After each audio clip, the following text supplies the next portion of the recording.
G20 की तैयारियां दिल्ली में लगभग पूरी हो चुकी हैं और तमाम एजेंसियां इस वक्त लास्ट मोमेंट प्रिपरेशन जो है फाइनल टचअप का काम कर रही है। हमारे साथ दिल्ली के यूडी मिनिस्टर सौरभ भारद्वाज हैं।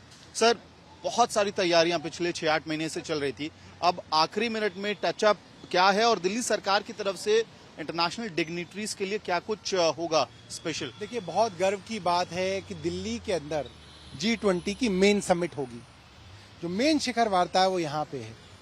हम चाहते हैं जितने भी विदेशी प्रमुख 20 देशों के प्रमुख आएंगे, उनके परिवार आएंगे, उनके साथ डिग्निटरीज आएंगे, वो जब दिल्ली से जाएं तो दिल्ली की अच्छी सुनहरी यादें लेके जाएं। दिल्ली दिलवालों की दिल्ली है, दिल्ली के दिलवालों को याद रखें और दिल्ली की मेहमान नवाजी को याद रखें। दिल्ली की खूबसूरत यादें अपने साथ जो है कैमरे में कैद करके ले जाएं और दिल्ली सरकार इसके अंदर कोई कोर कसर नहीं छोड़ना चाहती है।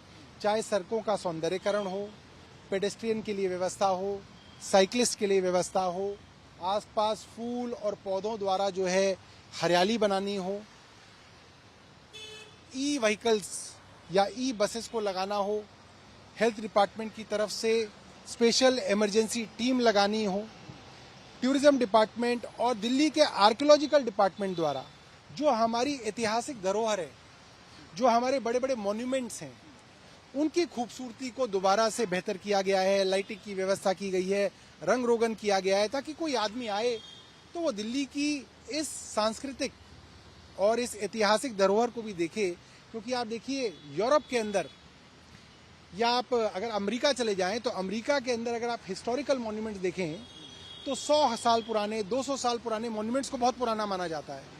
हमारे यहाँ देश में 800 साल पुराने मॉन्यूमेंट हैं, 1500 साल पुराने मॉन्यूमेंट हैं, दिल्ली में मौजूद हैं। तो उस धरोहर को भी हमें जो है दुनिया को दिखाना है और साथ साथ एक आधुनिक दिल्ली की तस्वीर, आधुनिक सड़कों की तस्वीर, आधुनिक मेट्रो की तस्वीर, इलेक्ट्रिक व्हीकल्स की तस्वीर भी दिल्ली की जो है दुनिया में जानी चाहिए। आप ईवी से लेके साइकिल ट्रैक तक तैयार कर रहे हैं, लेकिन इसी बीच क्रेडिट वॉर भी शुरू हो गया है आपके बीच और बीजेपी के बीच। वो कह रहे हैं कि अच्छा तो आप लोगों को बड़ा पसंद है, लेकिन खट्टा तू करते हैं, आप क्रेडिट ले रहे हैं सारी तैयारियों। अब देखिए, अगर दिल्ली सरकार की सड़कें हैं जो दिल्ली सरकार के फंड से बनी है, दिल्ली के टैक्स पेयर के पैसे से ये सड़क बनी है, तो इसमें केंद्र सरकार कहां से आ गई? मतलब मैं हैरान हूं कि इतने महान मौके पे फंड जैसी छोटी बात भारतीय जनता पार्टी के नेताओं ने की। हम तो फंड की बात ही नहीं कर रहे थे, मगर इन्होंने कही तो हमें बताना पड़ा कि दिल्ली सरकार को केंद्र से G20 के नाम पर 1 रुपए का फंड भी नहीं मिला है। मांगा था। देखिए, बहुत पहले मनीष सिसोदिया जी के समय में 900-925 करोड़ रुपए का एक एस्टीमेट डिपार्टमेंट द्वारा बनाया गया था, निर्मला सीतारमन जी को लिखा भी गया था, मगर वो पैसा नहीं मिला तो कोई बात नहीं, कोई अलॉटमेंट नहीं हुआ। उस 900 करोड़ की डिमांड अलॉटमेंट हुआ नहीं, ये बात तो है, मगर मैं ये कह रहा हूं हम कोई तकाजा भी नहीं कर रहे थे, हमने तो ये बात बोली ही नहीं।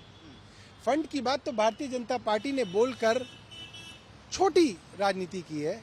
आज हम सब दिल्ली वाले मिलके विदेशी सैलानियों का स्वागत कर रहे हैं और दिल्ली का टैक्स पेयर जो है वो इस चीज में गौरवान्वित है कि हमारे टैक्स पेयर के पैसे से, हमारे खून पसीने के पैसे से देश का नाम हो रहा है। हमें क्या दिक्कत है, हम तो खुश हैं इस चीज से। एक आखिरी सवाल सर, इंडिया ब्लॉक की मीटिंग है, 3rd मीटिंग मुंबई में हो रही है, ऐसे में क्या सीट शेयरिंग की फॉर्मूला, एक कॉमन सिंबल पे चर्चा होगी, क्या रणनीति? देखिए, अब सभी दलों के जो बड़े नेता हैं वो वहां पे इकट्ठे होंगे। मीडिया के माध्यम से जो मुझे जानकारी है वो यही है कि अब आगे की एडवांस डिस्कशंस तक जो है इंडिया ब्लॉक पहुंचेगा। किस तरीके से आपकी सोशल मीडिया स्ट्रैटेजी होगी, किस तरीके से आपकी मीडिया स्ट्रैटेजी होगी, किस तरीके से कैंपेन स्ट्रैटेजी होगी, कॉमन लोगो होगा नहीं होगा, इन सब चीज़ों पे जो है चर्चाएं होंगी। ऑब्वियसली सीट शेयरिंग की चर्चा भी इस बार होगी, अगली मीटिंग पे होंगी, मगर ये सारी की सारी जो है एक आप इसको समझ सकते हैं कि एक स्ट्रैटेजिक डिस्कशन है, एक तय रूपरेखा के अनुसार जो है। मेरे को इसकी कोई जानकारी नहीं है, बट मुझे ऐसा लगता है कि कन्वीनर कौन होगा एक छोटी बात है। इस वक्त बड़ी बात है कि आपको देश को बचाना है। आज चीन अपने नक्शे में अरुणाचल प्रदेश को दिखाने लग गया। अरुणाचल प्रदेश के इलाकों के नामकरण चीन ने करने शुरू कर दिए हैं। ये बड़ी बात है। एक हफ्ते बाद हम चीनी राष्ट्रपति के लिए लाल कारपेट बिछा के G20 में स्वागत कर रहे होंगे। ये एक बड़ी बात है।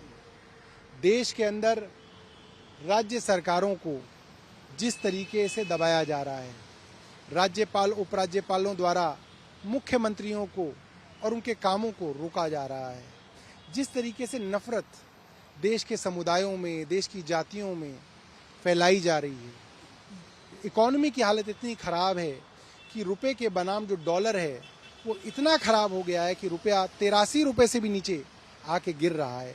ऐसे में देश को बचाना जरूरी है। भारतीय जनता पार्टी की केंद्र की सरकार को हटाना बहुत जरूरी है। बात करने के लिए बहुत बहुत धन्यवाद। तो ये थे सौरभ भारद्वाज, दिल्ली सरकार के यूडी मिनिस्टर, कह रहे हैं केंद्र सरकार से दिल्ली सरकार ने लगभग 900 करोड़ रुपए की मांग बहुत पहले की थी G20 के प्रिपरेशंस के लिए, वो नहीं मिला और दिल्ली सरकार ने कोई डिमांड भी फर्दर इस बात को लेकर कोई कंप्लेंट भी नहीं की है। और वो कह रहे हैं कि दिल्ली के टैक्स पेयर का पैसा खर्च हो रहा है G20 के प्रिपरेशंस के लिए और बीजेपी को इस मुद्दे पे राजनीति नहीं करनी चाहिए। कुल मिला के G20 की प्रिपरेशंस को लेकर दिल्ली में कहीं ना कहीं क्रेडिट वॉर छिड़ गई है। वीडियो सहयोगी अमित भदवार के साथ मैं अमित भारद्वाज, दिल्ली आज तक।